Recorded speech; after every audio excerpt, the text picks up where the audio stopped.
How's it going, everyone? Welcome to Shifting Lanes. My name is Hanson. Thank you so much for tuning in. And in this video, I want to talk about the good, the bad, and the ugly of the 2018 Jeep Wrangler JL platform.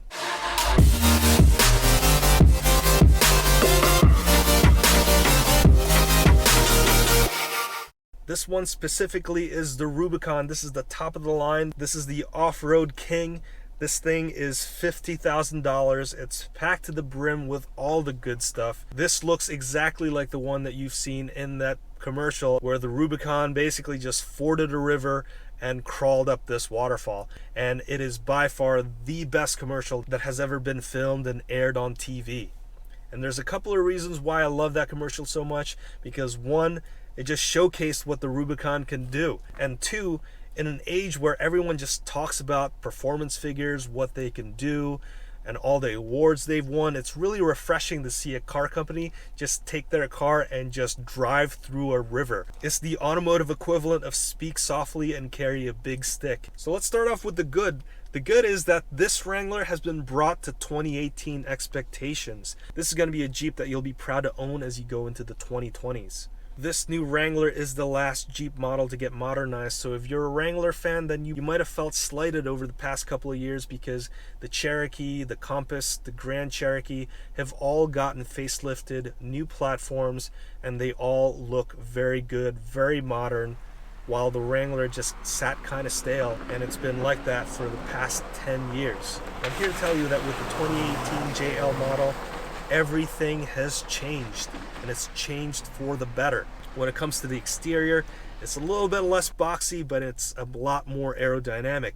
I'm sure that if you put the JK and the JL in the wind tunnel, this thing is going to be so much more slippery, and it's going to be so much more efficient than the outgoing platform. Aside from the more aerodynamic profile, you could tell this is the JL because it's got LED DRLs on the fender. It dramatically changes the look of the Wrangler from the front. You could also tell that it's the JL because it's got a wider and bigger 7-slot grille.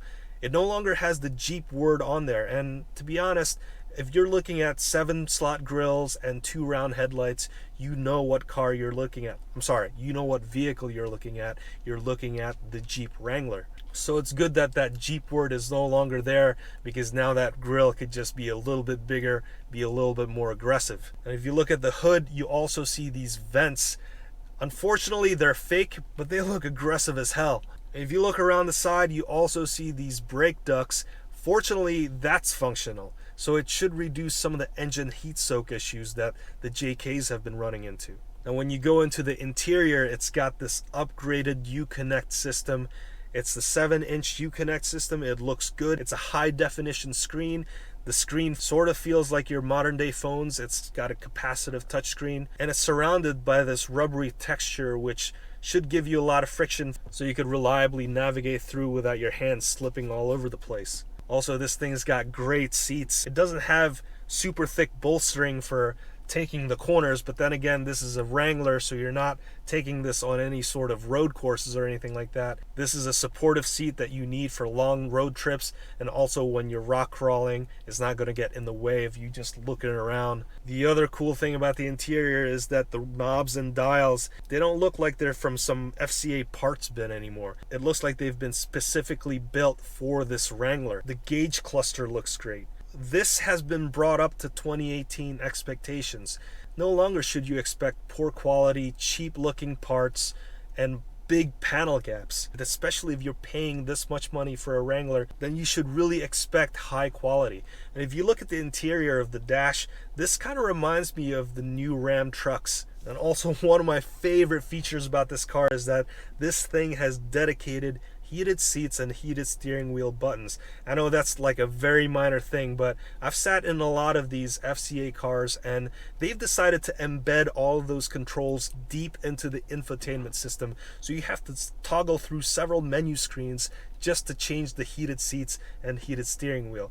Those should be very convenient buttons that's placed directly in the dash, and I'm happy to report that in the 2018 JL Wranglers, it's there. It makes a lot of sense. Thank you, Jeep, and please apply that to the rest of the vehicles that you sell. Speaking of the simple things, there's really no other vehicle out there that truly celebrates the enthusiasm and the heritage behind the vehicle. So the Jeep designers and engineers, they've decided to put in all of these little Easter eggs, and you found this in the old JKs too, and I'm happy to report that the new JL, there's a bunch of other Easter eggs as well. So you see these little Jeeps crawling up on the windshield, and you see the Jeep on the gear shifter. You even see it on the gauge cluster during the startup animation. You see this little Jeep just crawling around the bottom of the screen, which is really cool. And again, it's just the little things. And even if I look at the gauge cluster right now, I see this old classic Willys Jeep just staring at me in the background, reminding me of the deep and very rich history behind the vehicle. Then there's a bunch of small design features that directly appeals to the spirit of Jeep ownership. For instance, you know that these door panels can be taken off. Every Jeep owner knows that. But for the JL platform, they've integrated these lifting handles into the doors themselves because they know that you need to place your hand somewhere so that you could lift these doors off the hinges easily. Speaking of the doors are now slightly revised so that there's actual detents when you swing the door open. So in the old JKs, there are these limiting straps, which if you took those limiting straps off, then the door can just swing wide open. The third brake light is now adjustable. So if you're putting bigger tires on this Wrangler, then you could just adjust the placement of that third brake light just slightly higher. So pretty cool, small little touches that truly respects the idea of Jeep ownership and the enthusiasm behind the brand. And of course, it wouldn't be a Wrangler if it didn't come with its own toolkit and also a compartment to hold all the different fasteners when you're taking off all the panels. Another cool thing about this platform is it's the beginning of a very bright future for Jeep. Currently, you can option this with the 2-liter turbo engine, and by 2019, you could get the available 3-liter Eco Diesel, which puts out 442 pound-feet of torque. There's also going to be a new truck platform, possibly called the Scrambler. And given that this is a company that decided to shoehorn a 707 horsepower Hellcat motor into the Jeep Grand Cherokee, who knows what's possible with this Wrangler? Are they going to put a 707 horsepower into the Wrangler? I wonder what they're going to call it. They should call it like the Wrangler Bigfoot or the Wrangler Mountain Lion. If you've got some good names as to what that should be called, because mark my words, it's coming. It's going to happen. There's going to be 700 horses in the Wrangler at some point in the future. You know, at its core, this is still a Wrangler that every Jeep enthusiast just are in love with. And you can get a trim that corresponds to whatever type of driving that you want to do.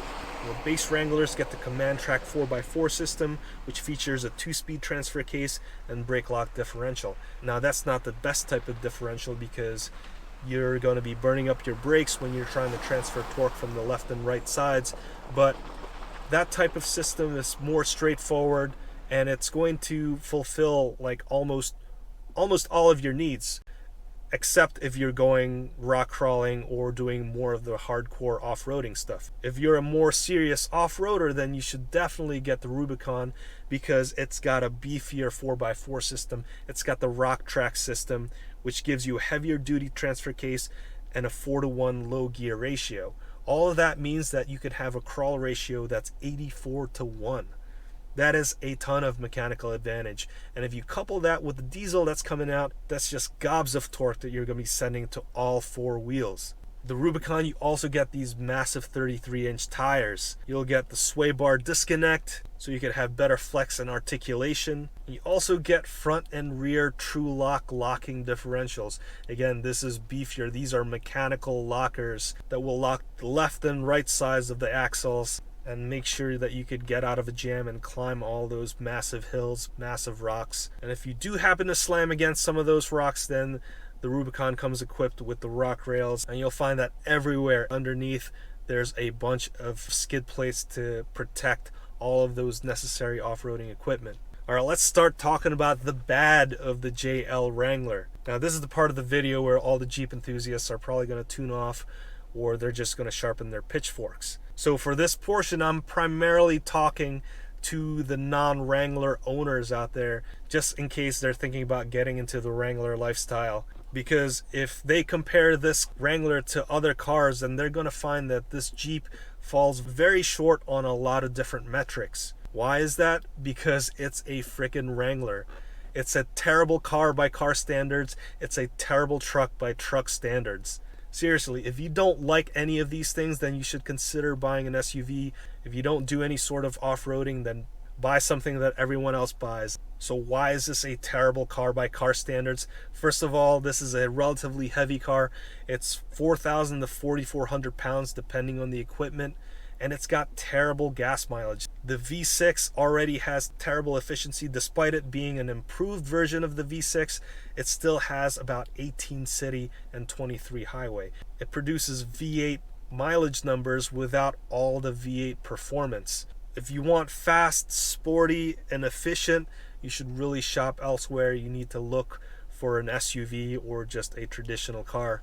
Everything that makes the Wrangler an amazing off-roader are the exact reasons why it makes it such a terrible dry pavement type of vehicle. This has an extremely high center of gravity. Also, this has solid front and rear axles. It has soft suspension, and it's got very high profile tires. So while all those things are great for off-roading, it feels absolutely terrible on dry pavement. It feels wallowy. It's not as responsive, and every little bump feels like it's something of a crater. Driving a Wrangler on road is like sitting on a big soft couch. Yes, it's not that jarring of a ride, but every little bump just kind of reverberates for a while. You lose that connection to the road that you normally find with much smaller cars and much sportier cars. So just a heads up, if you're thinking about buying a Wrangler, just know that it's got terrible on-road performance. Now compare this Wrangler versus the older JK Wrangler. Is it better? Absolutely. By far, this is a much better Wrangler. It is in every way a better Jeep, with the exception of maybe aftermarket support, given that this is a new platform. But give it a couple years and it'll get there eventually. Another downside is that this is a more expensive Jeep. I mean, that's a given. The next year model is almost always going to be more expensive because of inflation, interest rates, supply chain, and all that financial terms. All right, let's talk about the Ugly, because the Ugly is really the future of the engine options for the Wrangler, and you could kind of see it right now. You know, you have, for $1,000, you could upgrade to the 2-liter turbo, which has 270 horsepower and 295 pound-feet of torque. You're losing some horsepower, but you're gaining 35 pound-feet of torque. For off-roading purposes, it's huge. The downside of that one is that it doesn't come with a manual transmission. And if you're a fan of the diesel engine, then you're going to have to wait until 2019 when the 3-liter Eco Diesel comes out, and that produces 260 horsepower and 442 pound-feet of torque. Of course, you have the reliable 3.6-liter Pentastar V6. That engine has been around for a long time. It has powered virtually every Jeep, every Dodge, every Chrysler vehicle, and some Ram trucks. It's tried, it's tested, it's reliable. The reality is that that engine may eventually go away. Why do I say that? Because it has happened before. Every manufacturer is going down the path of engine downsizing and forced induction. It improves efficiency, it increases Jeep's fleet miles per gallon average, and it provides more power in a smaller package. So take, for instance, the Ford Mustang. In the past, they had a V8 and a V6 option. At some point, they introduced the 2.3-liter EcoBoost Turbo 4 as a third engine option. It was confusing because the performance were so similar to the V6 engine option. Eventually, the V6 was killed off in that scenario. So now if you want to buy a Ford Mustang, you can only buy it in a Turbo 4 or a V8. So is the Wrangler going to go through the same thing? Who knows? But if history has any say, that's probably going to happen. But the good thing for Jeep enthusiasts is that the brand seems to listen to what the enthusiasts have to say. So if you're mad about that, absolutely let them know. So let's summarize the good, the bad, and the ugly of the new JL Wrangler. The good, the JL Wrangler is better in every way compared to the JK. If you've been on the fence about upgrading, do it! Do it! Unless you're waiting for the diesel version, which comes out in 2019. The bad, there's really no bad if you're a Jeep enthusiast, because this is a better car. But if you've never driven a Wrangler before and you're thinking about getting into it, you're going to be disappointed. And lastly, the ugly. Choosing an engine isn't as straightforward. But if you're a hardcore off-roader, it's clear, it's obvious. Wait for the 3-liter diesel. So there you have it. I'm going to wrap up the video right there. What did you think about what my thoughts are on the good, the bad, and the ugly of the JL Wrangler? Leave your comments down below. Let me know what you think. And if you like these videos, please consider giving it a thumbs up. Hit that subscribe button. And don't forget to hit that notification bell so that you can get notified anytime we make a new video. You can also check out all of our social media pages linked down below. We're on Facebook, Twitter, Instagram, and also on Drive Tribe. And also don't forget to visit us on our Patreon page, which is linked down below, so you could help support this channel so we could keep reviewing these cars and having more project cars that you could watch. So let's wrap it up right there. My name is Hanson. Thank you so much for tuning in and watching till the end, and I'll see you next time.